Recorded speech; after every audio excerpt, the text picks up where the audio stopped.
Hello everyone, welcome to Exambees. दोस्तों बहुत स्वागत है आप सभी का to make your preparation 50% faster. मेरा नाम है कैलाश तिवारी। दोस्तों, अगर आप ग्रेजुएशन के बाद जॉब कर रहे हैं तो फिर ये नोटिफिकेशन या फिर ये जॉब आपके लिए है। अब ये कौन सी जॉब है इसको हम देखेंगे। आरआरबी की है, आईबीपीएस आरआरबी एएफओ स्केल 2। इसीलिए मैं कहता हूं कि आपको हमेशा हर पल ये देखना है कि आप अपने आप में इन्वेस्ट कर रहे हैं कि नहीं। शेयर मार्केट में इन्वेस्ट करें या ना करें कोई बड़ा फर्क नहीं पड़ेगा। ठीक है, आपकी वेल्थ क्रिएट हो सकती है या नहीं भी हो सकती है, बट अगर आप अपने आप में इन्वेस्ट करेंगे तो डेफिनेटली आप में बहुत चेंज आएगा। और उसमें से एक ये भी इंपॉर्टेंट होता है कि ग्रेजुएशन के बाद क्या हम करें। मैंने हमेशा बताया है, आप पोस्ट ग्रेजुएशन कर सकते हैं या फिर आप जॉब कर सकते हैं। तीसरी एक चीज होती है कि प्रिपरेशन करना। बट मैं आपको एक चीज बताऊं, अगर इसमें सिलेक्शन हुआ तो ठीक, नहीं तो एक ये विशियस लूप बन जाता है, विशियस साइकिल बन जाती है। और फिर इस साल फिर से कर लेते हैं, फिर से कर लेते हैं, और कितना टाइम चला जाता है हमें कुछ नहीं पता रहता। तो इसीलिए मैं हमेशा कहता हूँ कि अगर एक बच्चा ग्रेजुएशन किया, 2 साल प्रिपरेशन करके भी अगर सिलेक्शन नहीं हुआ, वहीं एक दूसरे बच्चे ने जॉब की, कोई सी भी जॉब आपकी चलेगी, और आप उसके बाद स्केल 2 के लिए एलिजिबल हो जाते हैं बैंक में ही।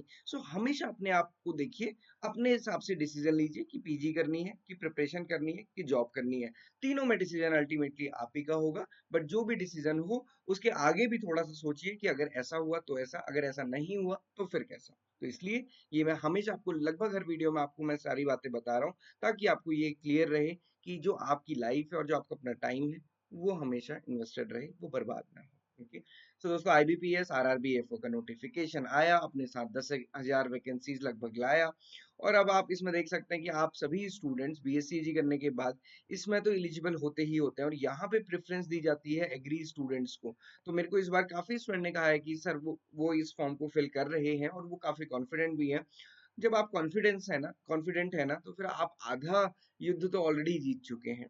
तो डेफिनेटली आपका क्लियर भी होगा। और भी बाकी स्टूडेंट को ये करनी चाहिए। और जो स्केल 2 या फिर हम कह सकें स्केल 2 एएफओ, वहां पे 70 वैकेंसीज हैं। यहाँ पे ग्रेजुएशन प्लस 2 ईयर का एक्सपीरियंस रिक्वायर्ड होता है। ओके। देन यहाँ पे आप देखेंगे इस बार जो वैकेंसीज आई हैं, टोटल 70 वैकेंसीज है। बंगिया ग्रामीण बैंक में 30 वैकेंसीज, 2 आर्यवर्त बैंक में, 3 छत्तीसगढ़ ग्रामीण बैंक में, 30 पंजाब ग्रामीण बैंक में, एंड 4 सर्वे हरियाणा में, एंड एक वैकेंसी उत्तराखंड ग्रामीण बैंक में। और ये वैकेंसीज इंक्रीज भी हो सकती हैं। लास्ट ईयर भी इंक्रीज हुई थी, लास्ट ईयर भी पहले सिमिलर टाइप की वैकेंसी आई थी, फिर इंक्रीज होकर 120 हो गई थी। आप देख सकते हैं कि अभी यहाँ पे नॉट रिपोर्टेड है, और भी बैंक में वो इंक्रीज कर सकते हैं। तो ये डेफिनेटली अच्छी अपॉर्चुनिटी है वर्किंग स्टूडेंट्स के लिए। करना क्या है, एक छोटा सा एग्जाम देना है। छोटा सा एग्जाम मैं क्यों बोल रहा हूँ, क्योंकि यहाँ पे कंपटीशन रिलेटिवली कम होता है। जब हम रिलेटिवली कह रहे हैं तो इसका मतलब है कि हम आईबीपीएस एएफओ से इसको कंपेयर कर रहे हैं। और आईबीपीएस एएफओ से हम कंपेयर इसलिए नहीं कर सकते क्योंकि वहां पे सारे फ्रेशर्स एलिजिबल हैं। यहाँ पे 40 मार्क्स का एग्रीकल्चर, रीजनिंग 40 मार्क्स का, फाइनेंशियल अवेयरनेस ये एक डिफरेंट सब्जेक्ट यहाँ पे है 40 मार्क्स का। इंग्लिश या हिंदी में से कोई एक लैंग्वेज चूज करनी है, 40 क्वेश्चन होंगे 20 मार्क्स के। कंप्यूटर नॉलेज 40 क्वेश्चन 20 मार्क्स के।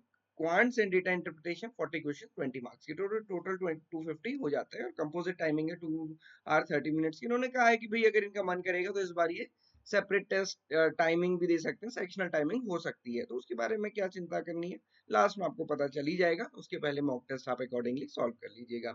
अब इंपॉर्टेंट क्या है कि इसकी लास्ट डेट फॉर्म फिलिंग की आ चुकी है। तो आप इसका फॉर्म अगर नहीं फिल किया है तो जल्दी से कर लीजिए, क्योंकि 27 जून इसकी लास्ट डेट है। एक्सटेंड होने का वेट मत कीजिएगा। और उसके बाद यहाँ पे जो एग्जामिनेशन होना है वो सितंबर या अक्टूबर 2024 में होना है। हालांकि आप देखेंगे जो टेंटेटिव कैलेंडर होता है आरआरबी का, उसमें उन्होंने मेंशन किया था कि ये एग्जामिनेशन 29 सितंबर 2024 को होगा। और जनरली इसी डेट के अकॉर्डिंग सारी चीजें होती भी हैं। तो तैयार रहिए। ये मान के चलिए कि 29 सितंबर को होगा, तो आप अभी आप अपने पास देख सकते हैं लगभग आपके पास 3 मंथ्स बचे हुए हैं। 3 months are more than sufficient. Educational qualification या एज, ये सारी की सारी चीजें आपकी 27 जून के अकॉर्डिंग होनी चाहिए। एज यहाँ पे आईबीपीएस आरआरबी एएफओ की अगर हम बात करें 21 से 30 ईयर है। इसके साथ साथ जो एलिजिबिलिटी है उसमें 2 ईयर का एक्सपीरियंस होना चाहिए। ग्रेजुएशन आपका एग्रीकल्चर और अलाइड या फिर उसके इक्विवेलेंट में हो चल सकता है। एक्सपीरियंस से रिलेटेड क्वेरीज आती है, मैंने पहले भी वीडियो बनाया था, मैं फिर बता दूं कि आपका बैंकिंग या फाइनेंस में है, गवर्नमेंट चाहे प्राइवेट, आप एलिजिबल हैं।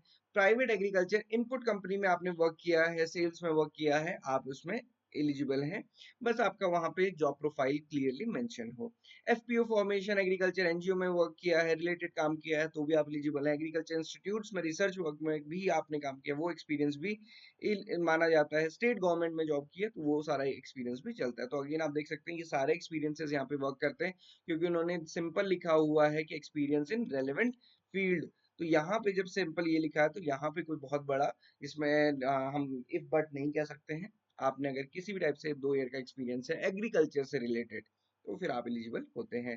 लास्ट ईयर की कट ऑफ भी देखेंगे तो ये एग्जामिनेशन इतना डिफिकल्ट नहीं, बट हालांकि मैं हमेशा कहता हूँ कि cut off is not the indicator of examination level, क्योंकि कट ऑफ कम गई है मतलब एग्जामिनेशन डिफिकल्ट था। बट मैं हमेशा आपको ये बताना चाहता हूँ कि यहाँ पे कंपटीशन रिलेटिवली कम है, तो अगर अच्छे बच्चे जो पढ़ते हैं, सीरियस हैं, तो वो उनके लिए डेफिनेटली एक अच्छी अपॉर्चुनिटी है। ताकि आप सारी चीजें यहाँ पे देख सकते हैं।